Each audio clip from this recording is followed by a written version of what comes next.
This is the San Francisco 49ers Report, and today's show is presented by Manscaped. 20% off and free shipping at manscaped.com/49ers. Use the promo code 49ers. We're going to tell you about the brand new Lawnmower 5.0 Ultra coming up here in just a bit. We're going to take some of your questions from our loyal subscribers on the back end of today's show, so stay tuned for that if you're a real one. But I want to begin with this. How did Steve Wilks revive this defense? How did he bring this defense back to have them putting forward their best game on tape so far this season? The key defensive numbers that I want to hone in on here to start the show: San Francisco against Jacksonville, able to force 4 turnovers. They gave the ball away 0 times on the offensive end. That'll immediately vault you to a victory most times in the National Football League. San Francisco finally able to get home and sack the quarterback. 5 sacks of Trevor Lawrence. The Niners, throughout that 60-minute ball game, only gave up 12 first downs. Only 2 of them came on the ground. Jacksonville was 4 of 12 on third down conversions, as Trevor Lawrence barely had any time to play because he was under pressure throughout the afternoon. This Niners team gave up just 221 total yards to Jacksonville's offense. The Jaguars' yard per play, 4.1. San Francisco entered with the 26th ranked rushing defense. They only surrendered 59 rushing yards on the ground. Jacksonville, when they got inside the red zone, usually this year they've been really good. They went 0 of 2 against this Niners defense, and San Francisco, able to muster, just gave up 3 points on the scoreboard against what was a Jags team that was rolling with plenty of talent, having won 5 games in a row, and now they look to do the same this week against the Tampa Bay Buccaneers. So how did Steve Wilks have this defense firing on all cylinders? First of all, I think the acquisition of Chase Young made an immediate impact. He made this Niners defensive line a little bit more difficult to defend, and he allowed other players to get one-on-one opportunities. Now, Javon Hargrave did get triple-teamed a couple of times, but he had some one-on-one looks. So too did Nick Bosa, Arik Armstead, Clelin Ferrell, as well as Randy Gregory. The versatility of that unit and the overall talent won out throughout the course of the game. And just with the size, the stature, the athleticism, and the ability that Chase Young has, that's how the look of this Niners defense changed with number 92 on the field. Pretty cool to see Young on the back of a Niner uniform once again as well. Next up, Javon Hargrave was unlocked, and I think that Chase Young's role and his presence on the defense helped that, but Hargrave had by far his best game in a Niner uniform. Had a couple of sacks, had multiple quarterback pressures. He forced an interception by collapsing the pocket. That's the player that the Niners thought that they were getting when they signed him to a 4-year, $84 million contract in NFL free agency. And part of this conversation is coaching, but it's also the players showing up. But I thought that Steve Wilks, compared to every single game in that 3-game losing streak, put his players in a position to succeed. That included Young. That included Hargrave. That included Nick Bosa as well. And those players took advantage of those opportunities, and they played up to their caliber. Nick Bosa looked like the reigning Defensive Player of the Year. Less stunts, less twists. Just let Bosa eat, and he did that. I also really like this wrinkle from defensive coordinator Steve Wilks. We saw a lot of 5-man fronts, and that caused a lot of disruption as well as confusion. There was a clip that leaked on social media of Fred Warner calling out what the Jags were going to do. And he said, they don't know what they're doing. And an offensive line responded and was caught on a hot mic saying, you're right, we don't. And Steve Wilks, I thought, did a really good job of mixing those defensive looks, both with the defensive line, but also the coverage. And that's why Trevor Lawrence, when he dropped back, yes, he was getting pressure. He didn't have a ton of time to throw on some of those plays. But those looks and the complexities of it really confused him, forcing him to hold on to the football, and that's why that pass rush got home. You look at the sack numbers for the Niners against the Jags. Hargrave, according to PFF, he had a couple. They don't count half sacks, but a sack and a half officially in the NFL books. Nick Bosa had a sack and a half. Clelin Ferrell continues to be a very solid backup defensive lineman. He had a sack. Chase Young had that half sack on the play where Bosa had a half sack and took the ball away from Lawrence. And then Arik Armstead, first drive of the game, started it with the boom, forced that Jags 3-and-out with his half sack there as well. The coverages that Wilks schemed up worked. And a good indication of that is when Lawrence dropped back, he went to his first read, oh shoot, nothing there. Second read, nothing there. Third read, nothing there. And by the time he was able to go through his progressions, Chase Young, Nick Bosa, they're right in his face. So that's a good job by Wilks of making an adjustment, because against Minnesota, against Cincinnati, things were way too easy. Opposing quarterbacks in Kirk Cousins and Joe Burrow, they knew where to go with the football right away. And if the first read wasn't there, they were firing to that second read. And the Niners weren't even close to some of the receivers in the secondary too. So the coverage schemes certainly worked to the Niners' benefit. And then there were some personnel adjustments that we saw take place, in particular in that secondary. Ambry Thomas to the outside, him and Charvarius Ward were the outside corners, and then Deommodore Lenoir moved into the slot. Bye-bye Isaiah Oliver, who in his previous 4 games allowed a completion rate of 100%. You took a bad player off the field in Isaiah Oliver, you replaced him with a better player in Deommodore Lenoir, and as part of that, Ambry Thomas had to play better on the outside. He showed up. He did. And I thought it was a really cool moment when Steve Wilks and Ambry Thomas embraced. They were fired up. And it almost looked as though Thomas was like, I told you, you play me, I'm going to deliver, I'm going to make plays for you. And Steve Wilks is like, yes, young man, that's what we've been waiting to see.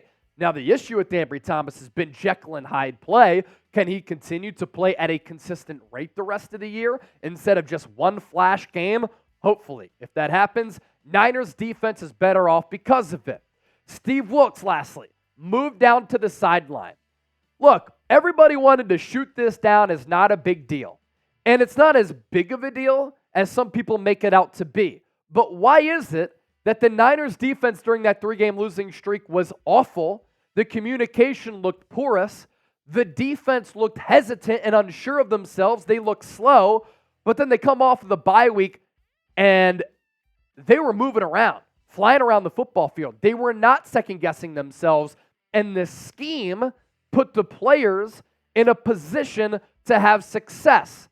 And I just always think that face-to-face communication is better than text message communication. It's better than phone communication. And in a football sense, it's better than relaying information through a headset. Is Steve Wilks off the hot seat after this Jaguars game? We'll see what he's able to cook up against a Bucs team that also has some weapons, with Baker Mayfield playing solid ball. Give me a yes, give me a no, or it's too early for that. Your questions coming up, but first, the 49ers Report is presented by Manscaped. 20% off and free shipping at manscaped.com/49ers. Promo code 49ers. Let's tell you about the brand new Lawnmower 5.0. Brock Purdy is balling out right now. And if you want to clean up your balls, do it with the Lawnmower 5.0 Ultra. Purdy was hitting throws at all 3 levels of the field, multiple levels. Well, the Lawnmower 5.0 Ultra has multiple interchangeable blades. Brock Purdy kept the ball out of harm's way. Your balls will be out of harm's way with the safeguard technology from the Lawnmower 5.0 Ultra. It's a brand new product. I've been able to try it out. It's worked out for me. Chip has as well. See for yourself at manscaped.com/49ers. On sale right now, 20% off, $79.99. What I also love about this, the stamina that it has, like Christian McCaffrey so far this year, and a battery life that lasts a really long time. All that information for you hanging out in the comment section and in the description of this video. Now to your questions and your analysis, because this is a great go-to spot for the faithful to interact and talk some ball. Bruce Kuhn, $5 super chat. Thank you so much for that. We need to fix the offensive line badly before the playoffs, or we are cooked. Yes, even with an elite defense, Brock needs better protection. I don't understand that. I agree. When you play a team like the Philadelphia Eagles, who you could see in the 2nd or 3rd round, when you play a team like the Dallas Cowboys, who you could see in the 1st or 2nd round, when you're set to face a Seattle team twice in 3 weeks, they brought in Leonard Williams. They acquired Frank Clark. They have good defensive lines, and quality teams will have good defensive lines. And what they're going to do, if the right side continues to be bad with Spencer Burford and Colton McKivitz, they're going to put all of their best players over there, and they're going to force the Niners to make the necessary adjustments. Spencer Burford and Colton McKivitz have given up 45% of the Niners' total pressures along the offensive line. That's 2/5 of the offensive line, giving up nearly half of the quarterback pressures. Not good enough. Matt Keller, $2 super chat. He was at the Jags game. How do you think Elijah Mitchell did on his carry? Look, it was a positive play, right? He picked up a couple of yards, if that. One of the things that I've said about Elijah Mitchell, always has this innate ability to pick up positive yards. This year, though, he's looked slow. He's looked hesitant. He's lacked explosiveness. He's lacked some of that physicality that we saw in his first 2 years. Are the injuries catching up to him? Yeah, that might be it. Is he still working his way back from some of those injuries, not able to get into a groove because the Niners have been playing Christian McCaffrey so much? That could be a part of it too.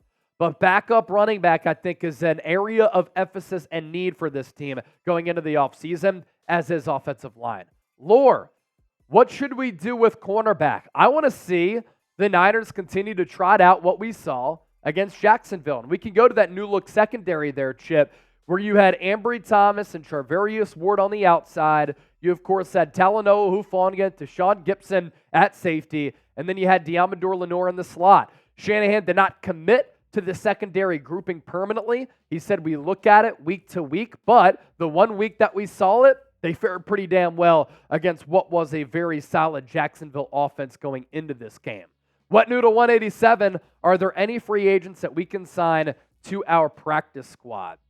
Yeah, there are free agents that San Francisco can sign to the practice squad. We did take a look at some cornerbacks who were available the other week. We took a look at some other players who were available. I'm looking at the top players available: Lyle Collins, offensive lineman; Desmond King, cornerback; Jarvis Landry, wide receiver; Matt Ioannidis, shout out to Temple, defensive lineman; Marquez Callaway, Kenny Galladay, wide receiver; Casey Hayward, cornerback; Greedy Williams, cornerback; Melvin Ingram, Carlos Dunlap, Chandler Jones, who has kind of gone wonky at edge rusher; Akeem Hicks,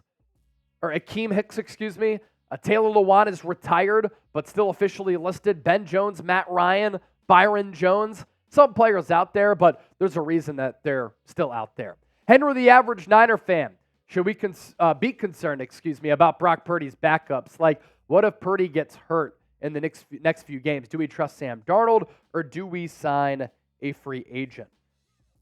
What's interesting is that on Tuesday, San Francisco was set to work out quarterback Chris Streveler, I believe is how you pronounce his name.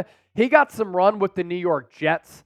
According to ESPN's Jeremy Fowler, had a workout with San Francisco on Tuesday. He's athletic. He can't throw the football at all. I think that the Niners are pretty confident in Sam Darnold and then Brandon Allen as their number 3. Streveler would more so be a practice squad addition, I think.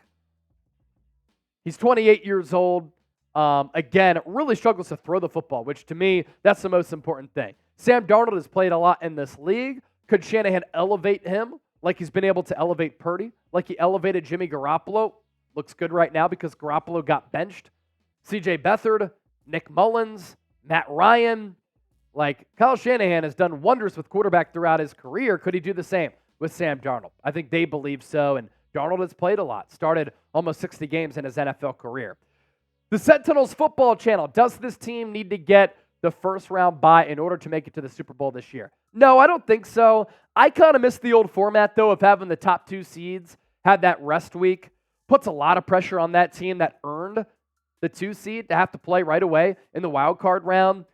The NFL might be winners in all of this, because if the season were to end today and we might be headed in this direction, it would be Niners-Cowboys round 1 in the wild card round. That would be crazy. Can you imagine the ratings that would do? But I don't think San Francisco needs that first-round bye. In fact, sometimes I think it can help you if you're able to continue that momentum from the regular season right into the playoffs, as long as you're not banged up. So this team can win 3 games in order to get to the Super Bowl.